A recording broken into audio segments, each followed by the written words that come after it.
오늘 말씀은 로마서 11장입니다. 내 골육이 식이라도 했으면 이라는 주제로 말씀을 전하겠습니다. 바울은 자신의 형제 곧 골육 친척을 위해서라면 그리스도에서 끊어지는 저주도 받을 수 있다고 했습니다. 그가 얼마나 그의 골육 친척을 사랑했는지 짐작할 수 있습니다.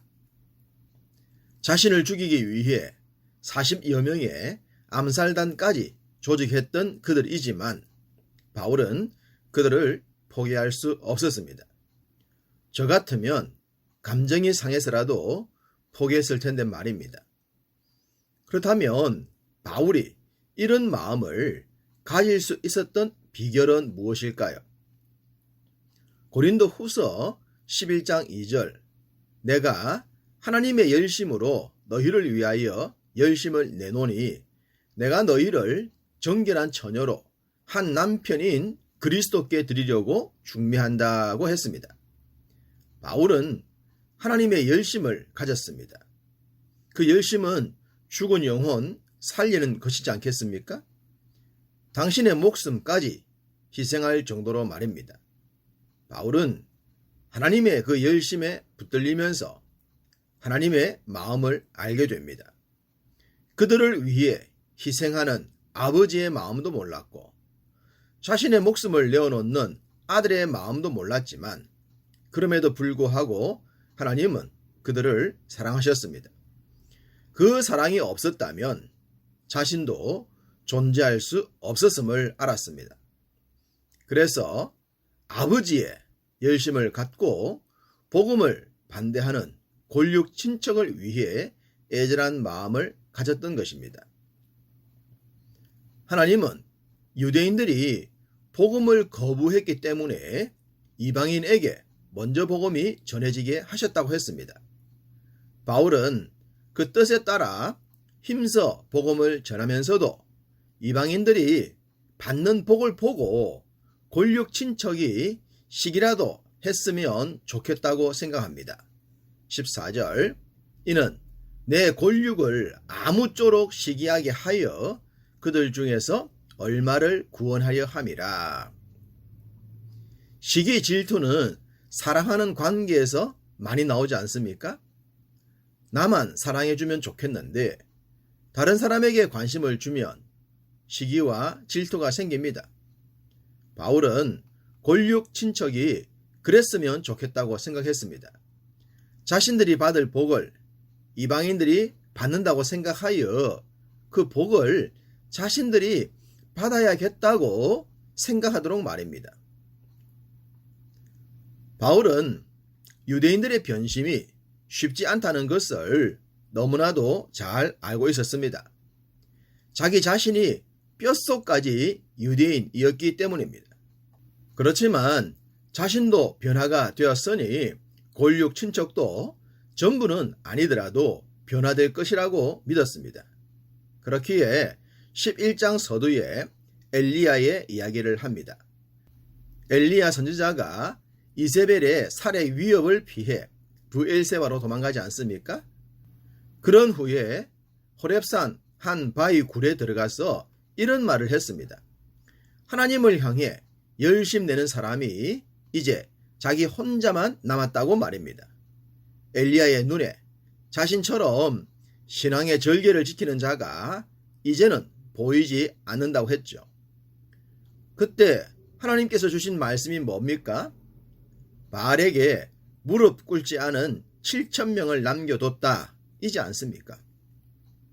남겨진 자가 있다는 말씀입니다. 이처럼 바울은 엘리야 시대처럼 현재 골육 친척이 예수 그리스도를 인정하지 않지만 인정할 자가 있을 것임을 믿었던 것입니다.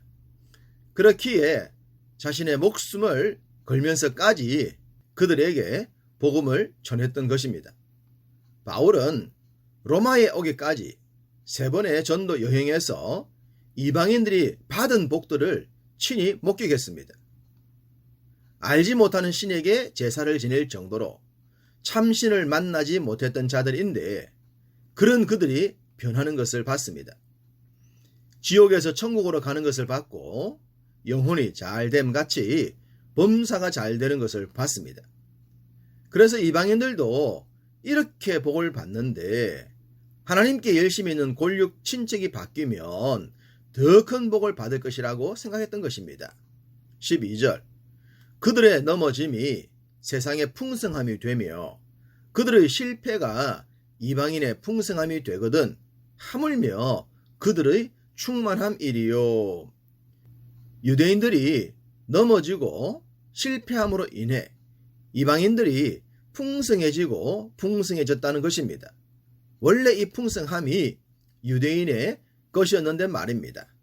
그러니 유대인들이 원래의 자리로 돌아온다면 당연히 풍성함의 주인공이 되겠죠. 바울은 골육 친척이 회개하기를 바랬지만 현재는 자신을 이방인을 위한 사도라고 합니다. 13절 내가 이방인이 너희에게 말하노라. 내가 이방인의 사도인 만큼 내 직분을 영광스럽게 여기노니. 이방인의 입장에서 보면 바울의 회심과 유대인의 복음 거부가 자신들에게 복이 된 것이지 않겠습니까? 이렇게 어부지리로 얻은 복이니 그 복을 귀하게 여기라고 합니다. 행여라도 자만하거나 교만하여 유대인들처럼 버림받지 말라고 말입니다. 21절 하나님이 원가지들도 아끼지 아니하셨은즉 너도 아끼지 아니하시리라. 유대인이든 이방인이든 말씀 앞에 겸손해야 합니다. 혈통적, 유전적으로 우월하다 자랑하지 말고 우연히 찾아온 복이라도 경솔히 여기지 않아야 합니다. 나의 모든 것이 오직 주의 은혜임을 잊지 말고 겸손하게 주의 뜻을 준행하는 것, 그것이 믿는 자의 본분입니다. 바울은 현재 유대인들이 복음의 회방꾼이지만 때가 되면 달라질 것이라고 합니다. 25절 형제들아 너희가 스스로 지혜 있다 하면서 이 신비를 너희가 모르기를 내가 원하지 아니하노니 이 신비는 이방인의 충만한 수가 들어오기까지 이스라엘의 덜어는 우둔하게 된 것이라. 반드시 이스라엘에 대대적인 구원이 있을 것이라는 말씀입니다.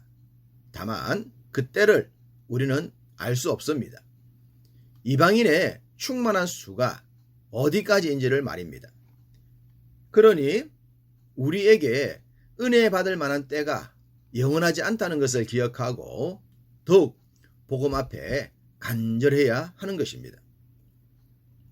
세상은 세상의 모든 것들이 사람들의 노력과 우연으로 이루어진다고 생각합니다. 그 모든 것이 누군가에 의해 설계되었고 그 설계자에 의해 주관된다는 것을 믿지 않습니다. 그러나 영적인 눈이 열리게 되면 그렇지 않음을 보게 됩니다. 29절 하나님의 은사와 부르심에는 후회하심이 없느니라. 우리의 노력으로만 되는 것이 아니라는 말입니다. 우연으로 되는 것은 더더욱 아니라는 말입니다. 하나님께서 정확한 계획으로 부르시고 더하여 주시는 것입니다. 그것이 복이 될 수도 있고 때로 고난과 역경이 될 수도 있습니다. 그렇지만 그 모든 것이 창조주 하나님의 섭리임을 영적인 눈이 열리게 되면 보게 됩니다. 바울은 이러한 하나님의 뜻과 섭리를 알게 되면서 더더욱 하나님께 몰입하게 되었습니다. 33절 깊도다 하나님의 지혜와 지식의 풍성함이여 그의 판단은 헤아리지 못할 것이며 그의 길은 찾지 못할 것이로다. 하나님의 지혜와 지식과 섭리와 주관하심이 너무 깊고 높고 넓어서 알 수 없었다는 말입니다. 하나님을 알면 알수록 자신이 피조물의 불과함만 더욱 뚜렷해졌습니다. 그러니 그 속에서 교만과 자만이 나올 수가 없는 것이죠. 사람들에게 겸손하라고 하면 겸손한 척 합니다. 착해지라고 해도 그러는 척 합니다. 그러나 하나님 앞에 인생의 본질이 비춰지지 않으면 근본적인 변화는 이루어지지 않습니다. 한때 자신을 자랑하기에 바빴던 바울은 자신의 본 모습을 하나님 앞에서 보게 되었습니다. 이런 경험을 하게 되면 어떤 고백을 하게 될까요? 36절, 이는 만물이 주에게서 나오고 주로 말미암아 주에게로 돌아감이라. 그에게 영광이 세세에 있을지어다. 아멘. 이런 고백이 나올 줄로 믿습니다. 입술의 고백이 아니라 심령의 고백으로 말입니다. 우리 모두 바울처럼 하나님의 초월적인 역사로 부르심을 입었습니다.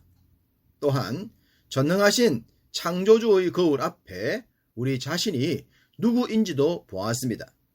그러므로 매일 매순간 겸손하고 겸허하게 주의 뜻을 준행합시다. 오늘 하루도 그와 같은 삶 사시기를 주님의 이름으로 축복합니다.